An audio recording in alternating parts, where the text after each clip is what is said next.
On a souvent l'idée que le droit, c'est une matière chiante. Moi, dans mon parcours, j'ai fait un mémoire sur le tatouage en criminologie. Benoît Ledevedeg, je suis actuellement doctorant à l'Institut de criminologie et de droit pénal de Paris. En parallèle, je suis juriste au CRIAS d'Île-de-France et je suis également membre du comité d'éthique des hôpitaux de Saint-Maurice. Concernant mon parcours scolaire et universitaire, j'ai fait un bac ES. Ensuite, je suis rentré à l'université Panthéon-Assas, où j'ai fait l'intégralité de mon cursus universitaire, où aujourd'hui je suis toujours et où je fais ma thèse en droit pénal.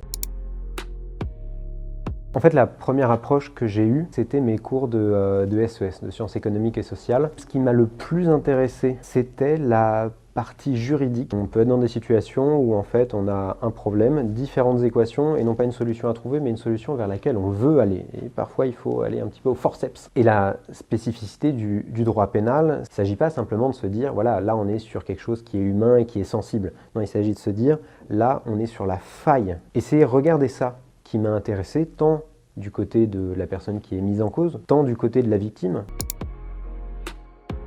En fait, en licence, on voit énormément de choses. On voit du droit constitutionnel pour comprendre comment est fait notre droit. On a le droit civil, qui permet de comprendre comment fonctionne la société de manière générale, comment fonctionne la propriété, comment fonctionnent les personnes. Il y a le droit administratif, le droit des finances publiques, le droit fiscal et d'autres droits qu'on dirait publics qui permettent de comprendre cette fois-ci comment fonctionne l'État. Ce qui moi m'a le plus intéressé, c'est bien évidemment le droit pénal, la criminologie, mais aussi de manière un petit peu plus transversale, le droit processuel. C'est à la fois le droit de toutes les procédures, mais aussi les droits fondamentaux qui permettent de respecter le procès équitable, qui permettent de respecter les droits de la défense. Une journée type d'un étudiant en licence et Master 1, d'aller en cours, de réviser. Ils peuvent aussi aller à la bibliothèque, regarder des ouvrages, ça c'est ce qui, à mon sens, est le mieux à faire. Pour être un bon étudiant en droit, il faut sortir de l'université. Il faut aller au théâtre, il faut aller dans les tribunaux, il faut s'informer, il faut savoir dans quel monde on vit pour comprendre comment le droit peut évoluer dans cette société. S'agissant après du Master 2, on a moins de cours, des cours plus précis, qui nécessitent là vraiment d'aller dans les manuels, indispensable d'aller dans la bibliothèque. Ensuite, le doctorat, ça dépend du type de doctorant, c'est-à-dire que ceux qui ont un contrat doctoral avec éventuellement des TD à assurer, eh bien, ils vont lire des ouvrages et ensuite chercher un plan, réfléchir et ensuite écrire.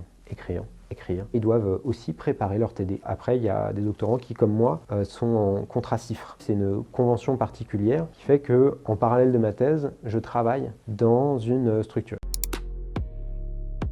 Moi, j'ai fait un stage en 3e année de licence en cabinet d'avocat. Il se trouve que j'aurais dû en faire plus tôt et davantage. Ensuite, j'ai fait un stage en Master 1 en juridiction au parquet de Bobigny. Après mes 2 Master 1 et mon Master 2, j'ai passé 2 ans à la présidence du tribunal de grande instance de Paris et à la présidence du tribunal d'instance de Paris en tant qu'assistant de justice. J'ai travaillé sur le déménagement du tribunal de grande instance de Paris du palais historique au tribunal des Batignolles. Et j'ai aussi travaillé sur la fusion des 20 tribunaux d'instance parisiens en un seul tribunal d'instance de Paris.